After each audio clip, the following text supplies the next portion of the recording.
Suscríbete a nuestro canal TVC Play y activa las notificaciones.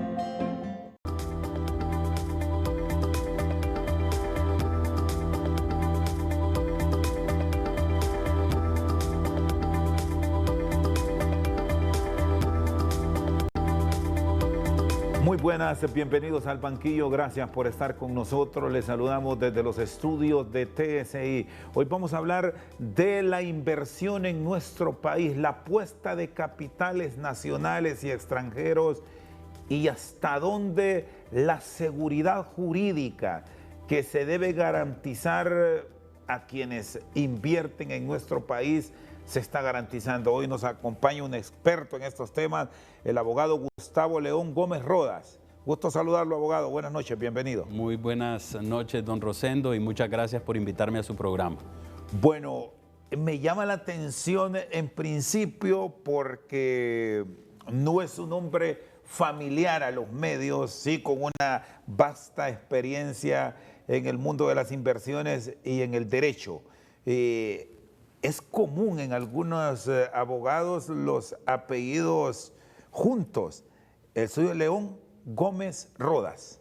Sí, bueno. Alguien diría 3 en 1. Sí, nuestro primer apellido es León Gómez, proviene de mi abuelo paterno Alfredo León Gómez, quien originalmente tenía el apellido, y luego mis papás, sus hermanos, los médicos, mi papá era un abogado también, adoptaron el León Gómez y su segundo apellido, que es el Suazo. Creo que se ha dado una circunstancia en la que hoy hay otros profesionales del derecho muy connotados, como la familia Pérez Cadalso, por ejemplo, que tienen esa misma circunstancia, con quienes somos grandes amigos. Pérez Cadalso y el apellido de materno, Arias. Arias, sí, sí. ¿Por qué esta decisión de incursionar como profesional del derecho al área de la inversión, a promover la atracción de capitales, a abrir el país, sobre todo si nos ponemos en el contexto actual, abogado, a atraer capitales que resulta tan difícil para mantener una economía dinámica? Mire, esa pregunta suya me permite a mí abrir una conversación interesante partiendo de una premisa. No es una opción hablar de inversión, no es una opción hablar de la posibilidad de que venga capital extranjero a nuestros países y en el mundo entero, porque al final la profesión del derecho, que antes era muy local, el abogado era un profesional formado en un ámbito muy local para funcionar dentro de un territorio específico, eso ha cambiado. El abogado ahora es un abogado global, porque el mundo se volvió una entidad global en la que estamos íntimamente vinculados en todo, desde las situaciones jurídicas, financieras, físicas, porque viajamos alrededor del mundo todos los días. Entonces, la respuesta a su pregunta es que ya el abogado que no tiene formación en cuanto al derecho desde una óptica global no está al día. Y en el caso nuestro, nuestra orientación en la Universidad Nacional Autónoma de Honduras, yo me gradué en 1994, fue el derecho mercantil. Luego obtuve una maestría en Estados Unidos en Derecho Corporativo Global, porque se reconoce que el abogado en nuestros países debe estar preparado para recibir la inversión que quiera venir al país y poder ser ese traductor óptimo para el inversionista que entienda cuáles son las circunstancias que va a enfrentar si decide desde Nueva York, por ejemplo, en donde hay mucha inversión de capital, mucho capital para inversión, decide poner su vista en un país como Honduras.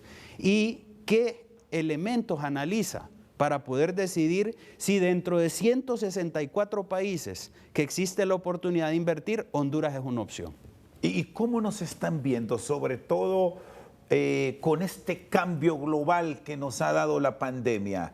¿Es fácil ir a ofrecer como un atractivo para la inversión a Honduras, o todo lo que está sucediendo en un escenario marcado por temas de corrupción, por abusos de autoridad, está dificultando esa inversión para Honduras? En principio, con ese capital foráneo, abogado Gustavo León Gómez. Mire, sin duda alguna la pandemia ha tenido un impacto en el mundo, en todas las economías del mundo, pero ha tenido un impacto más fuerte en aquellas economías débiles y en aquellos países que tienen circunstancias que dificultan el ámbito de inversión.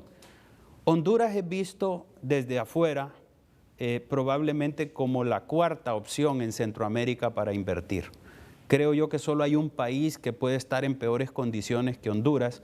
Y esto es lastimoso porque hubo momentos en este siglo, a inicios de este siglo, en el que se empezaron a hacer las cosas bien.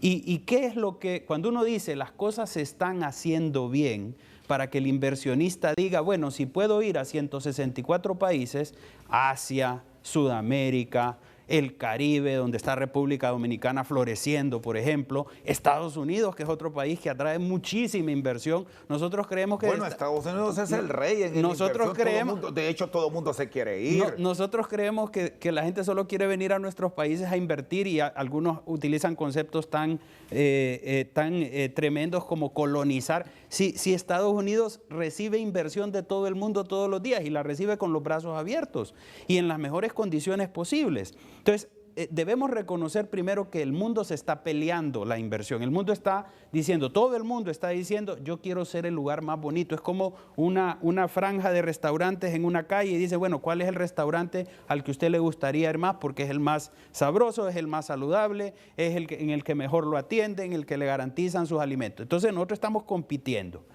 ¿Cómo nos ven? Nos ven muy mal.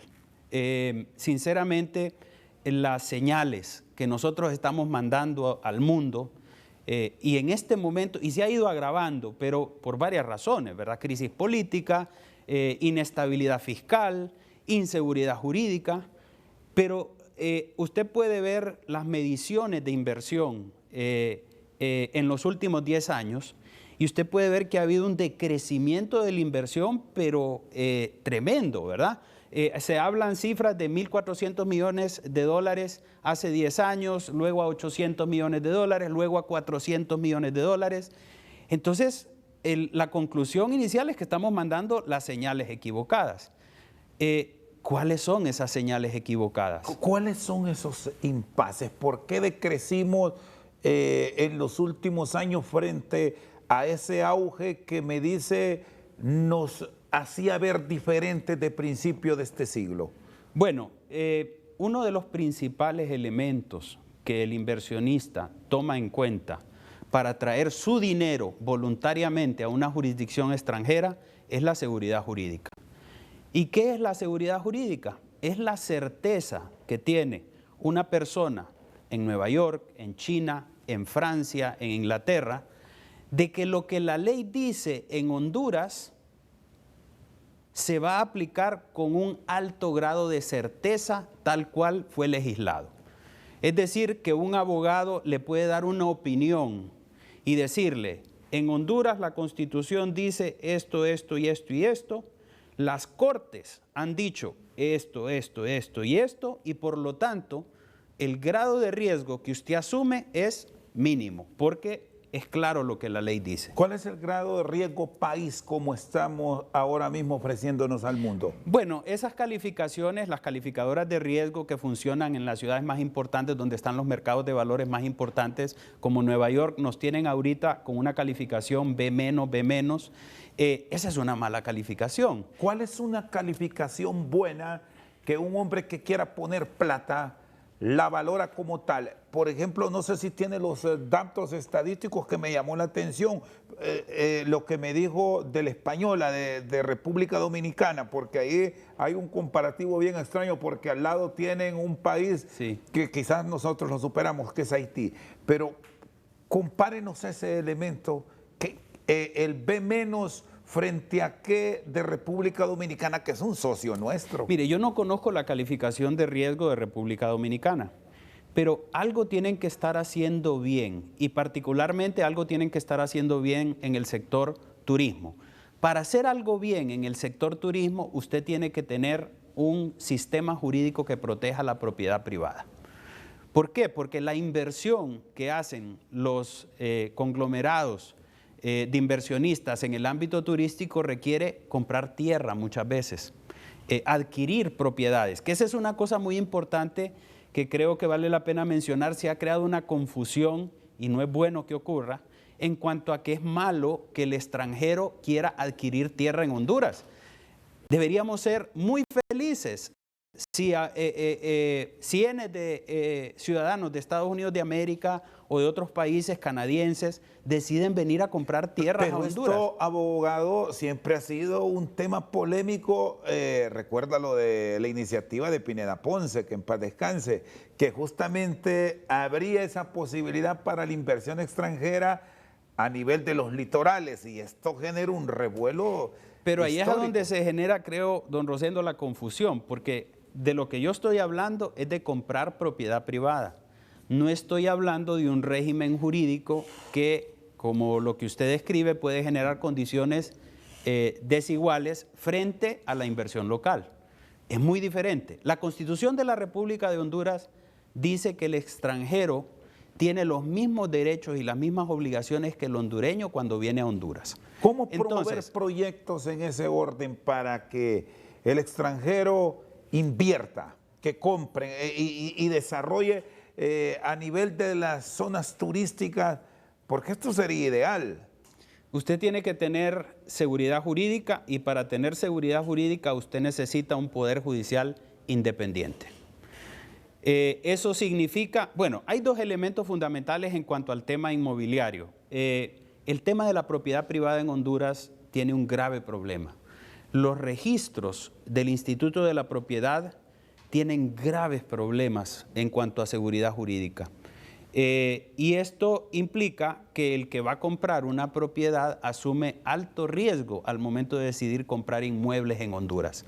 Los catastros municipales tienen graves problemas de seguridad jurídica. Entonces, ¿a dónde van a pegar todos estos conflictos? Estos conflictos van a pegar a los juzgados, a las Cortes de Apelaciones y a la Corte Suprema. La Corte Suprema de Justicia y toda su estructura, Cortes de Apelaciones y juzgados, no tienen una buena reputación. Entonces, existen opciones como por ejemplo es el arbitraje comercial, que estas son figuras que la gente discute y conversa sobre ellas sin tener conocimiento, que son manejadas a nivel global. En todos los países del mundo, por ejemplo, existe la figura del arbitraje comercial. En Honduras también, y ha sido exitosísimo. En Honduras la Cámara de Comercio maneja un centro de conciliación y arbitraje exitosísimo, de una reputación altísima, al cual se someten empresas multinacionales sin ningún temor. ¿Por qué? Porque saben que los árbitros que están ahí no tienen la posibilidad de ser influenciados, presionados de ninguna manera. Entonces, usted necesita crear esas condiciones para que el inversionista diga, bueno, en Honduras, si se me surge un conflicto porque compré una parcela de tierra y alguien más está reclamando, un juez no va a poder ser influenciado por alguien poderoso, económica o políticamente, para tomar una decisión en mi contra. Muy bien, está con nosotros el abogado Gustavo León Gómez Roda. Vamos a una pausa, ya regresamos.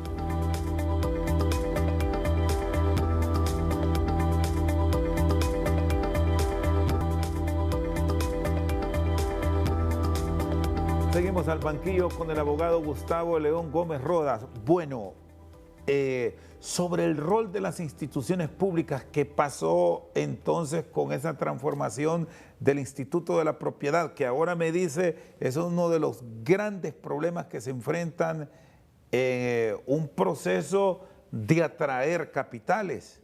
Mire, yo recuerdo que en el gobierno del presidente Ricardo Maduro se inició un proceso de transformación del Instituto de la Propiedad que tuvo algunos avances importantes, pero no se logró concluir, porque al finalizar el gobierno del presidente Maduro, inició un nuevo gobierno que echó para atrás las cosas. Lamentablemente, ¿qué es lo que pasa? Estas instituciones, el Instituto de la Propiedad, el Poder Judicial y otras que son importantes para atraer inversión, se vuelven mecanismos de poder para los políticos. Y al volverse mecanismos de poder para los políticos, eso ocasiona que el político, por alguna razón, y es el mal político, porque no quiere hacer un bien al Estado, al país y a su pueblo, lo mantiene en una condición en la cual no logra actuar en forma independiente. Entonces, el Instituto de la Propiedad no siguió avanzando porque al final se vuelve un lugar en donde que se asigna como una cuota política a ciertos sectores, y en la medida en que ese Instituto de la Propiedad funciona bien, se pierde ese nivel de control y de poder que puede originarse en manejar todo lo que es el capital inmobiliario de un país, o en el caso del Poder Judicial, la justicia, ¿verdad? Y antes, cuando estaba como parte de la estructura del Poder Judicial, ¿funcionó igual? ¿Fue mejor? ¿Qué experiencia han recogido de lo de ayer a lo del presente? No, hubo una mejoría cuando se aprobó la ley. En la nueva ley, durante el gobierno del presidente Maduro, hubo una mejoría definitivamente. Lo que había antes era malo y había muchísima corrupción en lo que era el registro de la propiedad. Y eso ha originado, además de que era muy antiguo, entonces los mecanismos de medición de la tierra y todo esto era muy antiguo y no generaba certeza. Ha ido mejorando, los catastros municipales han ido mejorando, ahora hay mucha georreferenciación, eso significa que las municipalidades saben exactamente los perímetros de las propiedades, pero como se hicieron tantas barbaridades en el tiempo, aquí en Tegucigalpa, por ejemplo, hay muchos ejemplos de propiedades que están en disputa porque se daba doble título, porque se daba doble inscripción catastral. Entonces eso ha generado mucho conflicto. Entonces cuando esos conflictos se dan y viene un inversionista a querer comprar 10 manzanas para construir un centro comercial, lo que se encuentra es que hay un conflicto entre una y otra persona porque en el Instituto de la Propiedad eso está así. Entonces, esa es inseguridad jurídica, don Rosendo. Y luego, si usted le dice que tiene que ir a un juzgado, se enfrenta a, bueno, ¿y quién es la otra parte que está interesada en este tema? Si es una parte que tiene algún nivel de influencia, usted corre el riesgo de perder el caso, aunque legalmente usted tenga el derecho. Bueno, abogado, si aquí Tegucigalpa es un ejemplo, aquí hay colonias que ya sus pobladores tienen décadas de vivir y no tienen la seguridad que donde construyeron o donde desarrollaron su vivienda sea de su legítima propiedad. Y el impacto de eso en la economía es tremendo porque esos bienes inmuebles sirven como garantía para obtener financiamiento. Entonces, al no tener títulos de propiedad, no pueden obtener financiamiento, no pueden construir viviendas, deja de haber trabajo en el ámbito de la construcción. Todo se vuelve una cadena, don Rosendo. Yo quisiera ser propositivo en cuanto a esto. Yo le quiero proponer a la clase política que haga un pacto con el pueblo hondureño. El pueblo hondureño, y me incluyo porque no soy político activo, todos somos políticos porque somos ciudadanos y eso es inherente a la ciudadanía, a la política. Yo soy un político activo, pero yo le quiero proponer un pacto. Hagan política, pero dejen al margen salvaguardadas las instituciones importantes del Estado de Honduras. Aquellas instituciones que hacen que el inversionista extranjero quiera venir a Honduras para generar empleo. Jueguen política, la política es válida, es algo que es una realidad, pero no afecten la posibilidad de que el pueblo hondureño tenga empleo, de que se genere riqueza. Es decir, la política debe de practicarse en el ámbito político, pero ha habido un problema. Para quedarse en la política y mantenerse en el poder, han empezado a tocar las instituciones. Y yo creo que ya no han empezado, ya las tienen básicamente controladas, de tal manera que nadie que tenga algún nivel de razonabilidad y de conciencia ve en Honduras un lugar en el cual se pueda invertir con seguridad. Y los capitales que vienen, en todo caso, vienen a un costo altísimo, ¿verdad? Porque el riesgo es altísimo. Entonces, ¿qué es lo que hemos visto los abogados que atendemos inversión en Honduras? Lo que hemos visto es que los inversionistas vienen, se encuentran con una realidad que tal vez no esperaban, porque muchas veces los invitan a invertir, se generan leyes de inversión, se generan ciertas condiciones y se les va a contar este cuento, pero cuando vienen a Honduras lo que encuentran es otra cosa. Y en 3, 4 años están buscando cómo irse. No hay estabilidad fiscal, No hay seguridad jurídica en los tribunales de justicia, hay que pactar entonces cláusulas de arbitraje para que sean jueces privados los que resuelvan los conflictos, pero en muchos casos eso no se ha hecho. Los actores están fallando entonces a nivel de país. Definitivamente, porque han perdido de vista el objetivo de la política. La política tiene como objetivo el bienestar público, el bien común. Y la política para muchos ahora se ha convertido en un instrumento para alcanzar poder. Pero solamente ciertas áreas del desarrollo, porque en otras sí se ponen de acuerdo. Y lo podemos ver en la ley electoral, para citar un caso. Ahí sí hubo acuerdo.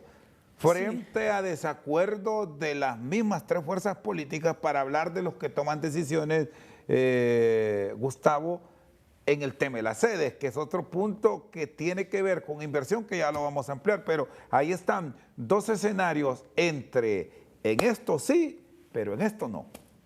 Sí, para garantizar un status quo, ¿verdad?, que tenemos desde hace más de 40 años. Esto no es de ahorita, y se ponen de acuerdo para mantenerse vigentes en ese ámbito. A mí me hubiera gustado escuchar a alguien decir en algún momento: hagamos una propuesta para seleccionar una Corte Suprema de Justicia de primer nivel, independiente. Nadie habla de eso. O sea, nadie le pone atención a lo que verdaderamente va a generar soluciones para la mayoría del pueblo. Entonces, al final el resultado es que el país no está recibiendo inversión, cada vez recibe menos inversión y bueno, quienes lo van a padecer más va a ser la mayoría, ¿verdad?, que no tiene empleo, que huye hacia países en donde estas circunstancias de inversión son las que atacamos localmente. Imagínese usted, escuchaba yo a un dirigente sindical criticando ciertas circunstancias de atracción a la inversión que decía desfavorecían a los trabajadores, porque entonces no se aplicaba el Código del Trabajo. Solo como ejemplo, porque yo no estoy propugnando que no se aplique el Código del Trabajo. Pero le hago una pregunta: ¿de qué le sirve a un empleado o a una persona, no a un empleado, a una persona, tener en su mano un código del trabajo si no tiene empleo? Entonces la pregunta que nos tenemos que hacer es: ¿por qué los hondureños deciden irse a jurisdicciones en Estados Unidos en donde no hay código de trabajo? ¿Qué es lo que encuentran en Estados Unidos que les hace sentir una posibilidad de alcanzar una meta? Es muy sencillo, no es el código de trabajo, no es que tienen aquí beneficios sociales, no, es un empleo. Lo que la gente quiere es tener un empleo y ganarse el dinero dignamente. Entonces, nosotros criticamos y vemos que los hondureños están yendo a jurisdicciones en donde las cosas son diferentes a lo que ocurre en Honduras. Entonces, no vivimos en un planeta aislado. Honduras está conectado y si queremos ser atractivos para la inversión, tenemos que ser competitivos. Estos programas de desarrollo que se han impulsado, que al final terminan generando dificultades, me dicen, muchos se están resolviendo a nivel de arbitrajes que los promueven a nivel del sector privado. Cámara de Comercio e Industrias de Tegucigalpa, por citar un caso. ¿Cuánto capital se ha salvado en ese tipo de deliberaciones? Que no debería ser de esa manera. Si tuviéramos una ley puntual, aquí se resolvería en base a lo que está escrito, pero me dice que el gran problema que arrastramos en el país de muchos años es que hoy iniciamos con una ley, un desarrollo, pero mañana nos la cambian. Sí, mire, el arbitraje es una figura global. O sea, el mundo entero reconoce en el arbitraje comercial que son jueces privados, son igual abogados o técnicos que dirimen conflictos como que fueran jueces. El mundo entero reconoce en eso una herramienta. Entonces Honduras solo se unió a algo que ocurre en Francia, en Estados Unidos, en Londres, en un montón de lugares, en todo el mundo, de hecho. Entonces Honduras lo que necesita es, a la par de esas figuras globales que son reconocidas por los inversionistas internacionales, a la par de eso, fortalecer también su institucionalidad. Porque hay muchas cosas, muchas situaciones que no van a ir a un arbitraje comercial, que van a ir a donde un juez. Entonces, ¿qué es lo que quiere? Si hay una disputa entre usted y yo, porque somos vecinos, y usted levantó un muro levantó un muro de manera que a mí me parece equivocada, vamos a ir a donde un juez. La pregunta es, ¿ese juez va a ser independiente? ¿Va a tomar en cuenta ese juez quién es usted, quién soy yo? ¿Va a poder usted llamar a un juez o a un magistrado para contarle que usted tiene un problema con su vecino y va a poder incidir ese juez en esa decisión? Idealmente no debería ocurrir. A un juez, a un magistrado, nadie lo debería poder llamar para decirle, míreme el caso, vea cómo me ayuda para que se mueva. Un juez no puede hacer eso. Entonces, el problema es que los jueces acá, algunos, hay buenísimos jueces, pero reciben presiones. Y hay malos jueces y malos magistrados que reciben llamadas de sectores políticos y económicos para hacer determinadas cosas. Eso no puede seguir ocurriendo. No podemos estar sujetos a eso. La clase política debe reconocer que para que el país pueda subsistir, debe cambiar. Y ese es uno de los cambios más importantes. Está con nosotros esta noche al banquillo el abogado Gustavo León Gómez Rodas. Una pausa, ya regresamos.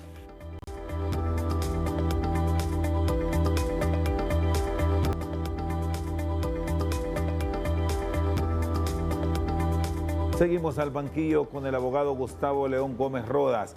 Hay un punto que siempre se ha tornado duro en las discusiones y el señalamiento está a la orden del día para tema país y de pronto pasa en todo el mundo porque hay lobistas que arman las actividades que va a desarrollar determinada organización, empresario, y tiene el derecho a obtener una remuneración.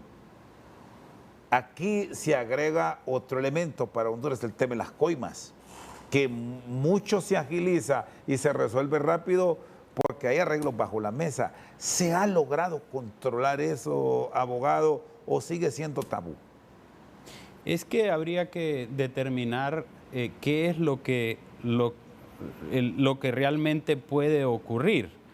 A ver, pueden haber gestores de negocios, intermediarios de negocios que legalmente realizan un trabajo de estructuración de negocio para preparar, sentar las bases de una inversión.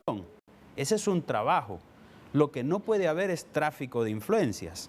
Es decir, que en algún momento alguien reciba un beneficio en función de una posibilidad de negocio que tenga que ver, por supuesto, con el Estado y que a cambio de esa intermediación se le pague aumentando el costo del servicio o del bien que el Estado va a recibir.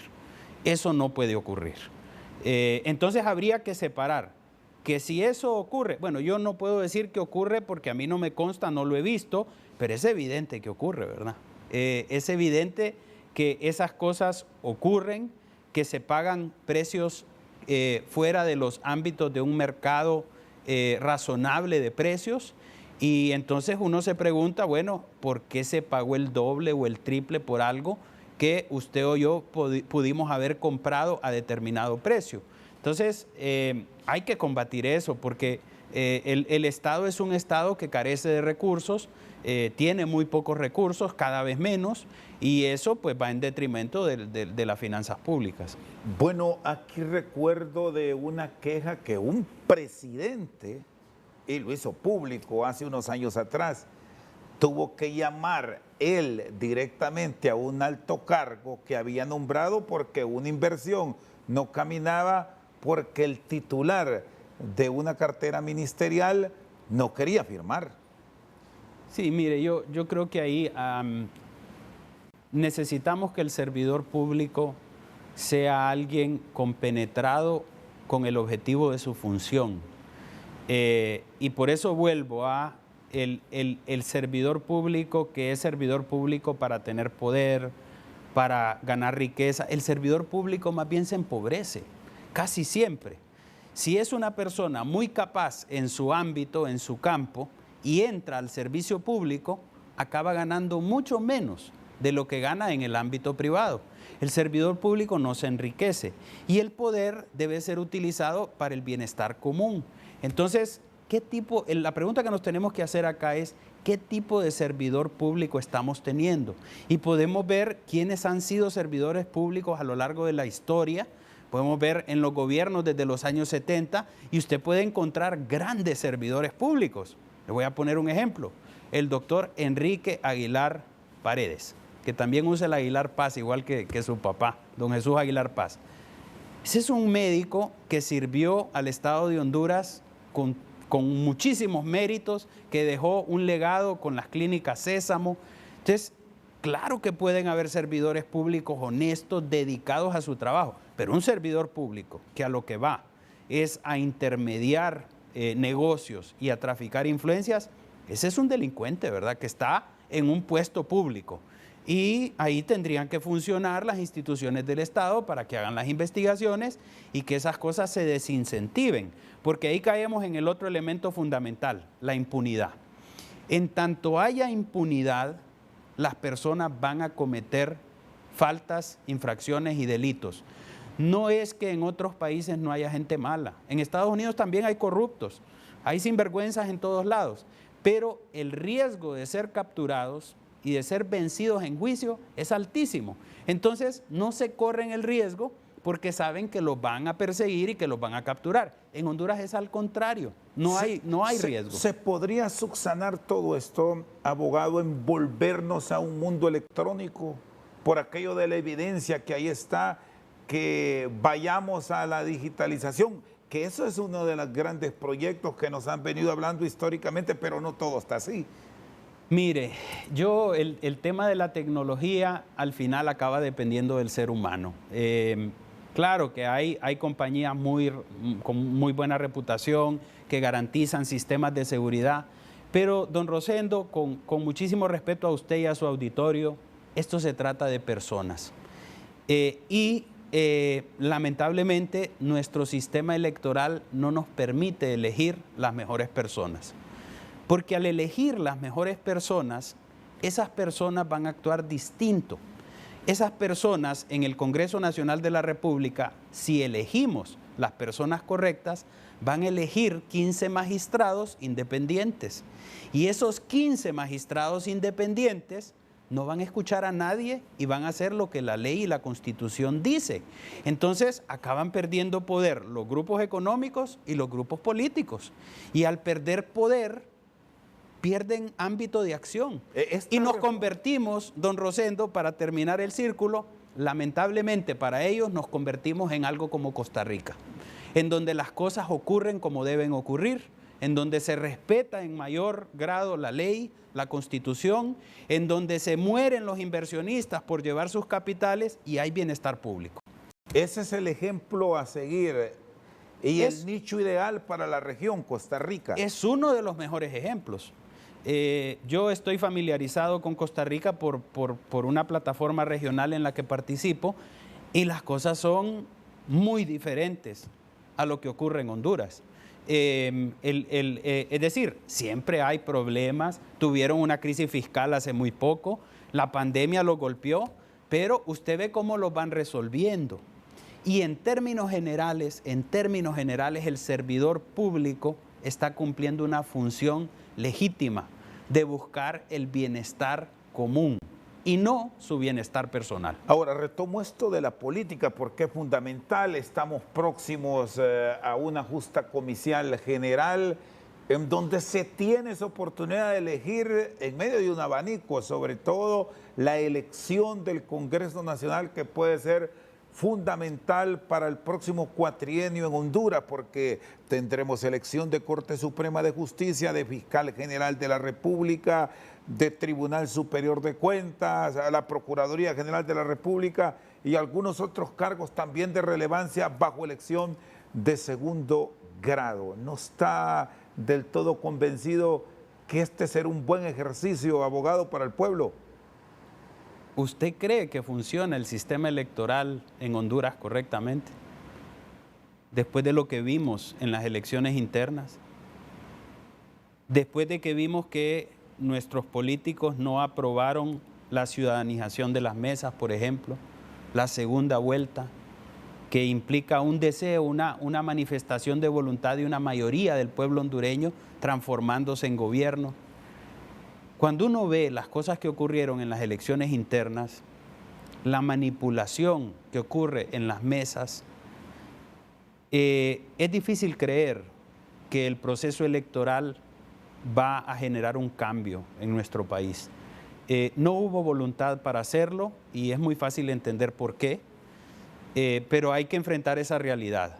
Es muy difícil que un sistema electoral como el que tenemos actualmente arroje resultados distintos. Y a quienes tenían la posibilidad de actuar en forma distinta, los han ido marginando. Así que yo no le digo que no, qué es lo que va a pasar, no sé, pero a mí se me hace difícil creer que este sistema electoral actual va a arrojar un resultado distinto al que hemos tenido en los últimos 20 años. No está optimista. Es que no es cuestión de optimismo, es de realismo. Yo siempre soy optimista, porque sigo aquí, porque sigo hablándole al inversionista de que en Honduras existen formas de mitigar riesgos. Por ejemplo, cuando tocamos el tema de inseguridad jurídica porque los tribunales de justicia no son independientes, bueno, incluyamos una cláusula arbitral en el contrato y sometamos un conflicto, un potencial conflicto, a la Cámara de Comercio Internacional en París. Entonces, quien va a decidir el conflicto va a ser un abogado peruano, un mexicano y un abogado español, para ponerle un ejemplo. Y se acabó el problema. Ya los jueces hondureños no tocan nada. Entonces se va a decidir bien. Entonces se resuelven. Yo soy optimista porque sigo hablándole al inversionista de las oportunidades que existen en Honduras. Pero, ¿qué pasa cuando usted rema en una dirección y el Estado rema en otra? ¿Cuáles son los mensajes que envía el Estado? Cuando Banco Mundial nos consulta cuál es la situación en Honduras, ¿se cumplen las sentencias en Honduras? ¿Se cumplen las sentencias? Si hay una sentencia firme dictada por un tribunal que ya fue vista en casación, o sea, en la Corte Suprema de Justicia, y es firme, o sea, es cosa juzgada, ¿se cumple? La respuesta es que no siempre se cumple. No siempre se cumple. Porque si le meten un amparo a esa sentencia y le quieren dar vuelta porque hay un interés que requiere que le dé vuelta a esa sentencia, aunque sea cosa juzgada, la cosa juzgada en todo el mundo es lo mismo. En China usted le habla a un abogado de cosa juzgada y sabe lo que es, en Estados Unidos también, en Honduras también. Cosa juzgada es que ya no se puede discutir el asunto. En Honduras no hay certeza de la cosa juzgada. Entonces, esos son los valladares que tenemos que superar, pero yo soy optimista porque estoy aquí y sigo atendiendo inversión, pero soy realista. Tengo que atender esa inversión dentro de las malas circunstancias que el país, el Estado, el gobierno genera. Está con nosotros al banquillo el abogado Gustavo León Gómez Rodas. Una pausa y ya regresamos.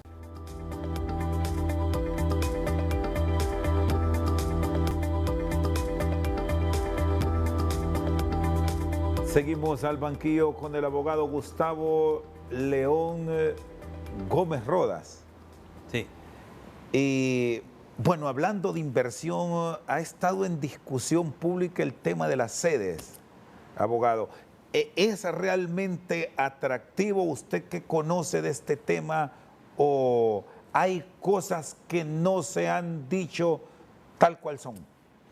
Mire, el tema de las sedes como tal, que la sede es un concepto, ¿verdad? No lo veamos como algo materialmente definido, sin perjuicio de que eventualmente puede convertirse en algo materialmente definido por un territorio que es un área de terreno que un inversionista de cualquier país del mundo puede comprar. Comprar un inmueble en Honduras por parte de un extranjero es completamente viable y debe serlo. Es más, debemos tratar de que vengan extranjeros a comprar tierras a Honduras. El dilema o la discusión inicia cuando se empieza a hablar de temas fiscales, o sea, de condiciones desiguales con el comercio local. Luego se introducen elementos que tienen un objetivo, como lo son el de soberanía, mal utilizados, porque la soberanía al final es relativa. Hablábamos de arbitraje, por ejemplo. Usted puede sujetar un contrato que usted firma con alguien más a un arbitraje por decisión propia. Eso está en la Constitución de la República desde 1982. Y eso no significa que usted cede la soberanía a alguien más. Bueno, ahí está un caso común, el de la empresa de medición de energía, la EH. En un eventual conflicto, eso se va a definir fuera. No, y hay cientos y miles de contratos sujetos a arbitraje. Y eso no tiene absolutamente nada de malo. Nada de malo. El Poder Judicial, de hecho, ha apoyado mucho la figura del arbitraje a través de los años. Ahora, la sede sí es un reconocimiento por parte del Estado de una ausencia de institucionalidad. El Estado está diciendo, señores, yo sé que tengo una enfermedad en mi cuerpo, yo sé que tengo, para hacer una analogía, un cáncer regado por todo mi cuerpo, pero fíjese que esta mano está muy bien. Esta oreja me funciona bien. Entonces, comprarme la mano, comprarme la oreja es buen negocio, porque ahí no va a entrar el cáncer. Todo lo demás está mal, pero estos lugares específicos van a estar aislados de todos los problemas que tiene Honduras. Es un reconocimiento. Mi pregunta es, ¿por qué no transformamos mejor el Estado de Honduras en una zona, para llamarlo de la misma manera, en donde existe seguridad jurídica? Entonces, el discurso de querer atraer inversión a través de las sedes es un discurso para mí hipócrita, porque quienes lo hablan no hacen lo que tienen que hacer para que el Estado de Honduras tenga esas mismas condiciones. ¿Por qué no lo hacen? Porque quieren tener las dos cosas buenas a la vez. Quieren ser atractivos para la inversión, pero quieren tener poder político en las instituciones. Entonces no les funciona tener jueces independientes como los que van a ver en las sedes, porque en las sedes van a haber jueces independientes. ¿Quiénes van a ser esos jueces? Van a ser profesionales del derecho locales o internacionales escogidos por las partes para resolver sus conflictos, pero no van a escoger jueces del Poder Judicial. Y es válido, perdón, abogado, los comentarios que hemos escuchado alrededor de este tema, que muchos se podrían ir a vivir a las sedes o donde va a funcionar este espacio de inversión para protegerse de la justicia que hemos venido enfrentando en el país. Mire, el ámbito jurídico de esas sedes, en mi opinión, no tiene nada que ver con la responsabilidad penal de las personas en Honduras o en otros lugares del mundo. ¿Es totalmente independiente? En mi opinión, sí. Esto tiene una finalidad comercial. Mire, si usted me pregunta a mí, que si a mí me gusta que en Honduras hayan lugares en donde se aplica correctamente la ley al caso concreto, yo le digo que sí. Le voy a dar un ejemplo. La Corte de Apelaciones de San Pedro Sula ha funcionado muy bien. Entonces, para mí San Pedro Sula tiene similitudes, para ponerle un ejemplo, de cómo el Poder Judicial puede hacer lo mismo a una sede, porque yo siento que la Corte de Apelaciones en materia civil de San Pedro Sula aplica bien la ley al caso concreto. Entonces, la sede como tal no es mala, lo que pasa es que el pueblo reclama algo y tiene derecho a reclamarlo y yo lo reclamo también. Podemos hacer lo mismo para todo el país. Algunos dirán, sí, pero es que es progresivo. Bueno, lo pudimos haber empezado a hacer hace 20 años. Ahora hay zonas puntuales para el desarrollo ese. No olvidemos que Las costas. Honduras ha promovido siempre ventajas comparativas a través de regímenes como es los SOLIS, ¿verdad? Que son las zonas libres industriales, los RIT, los regímenes de importación temporal, que básicamente autorizaban empresas, y por eso se desarrolló la maquila, a traer productos para fabricar cosas en Honduras y exportarlas. Eso ha generado un desarrollo tremendo. El tema de las sedes yo creo que ha sufrido un grado de politización terrible que no permite un análisis objetivo.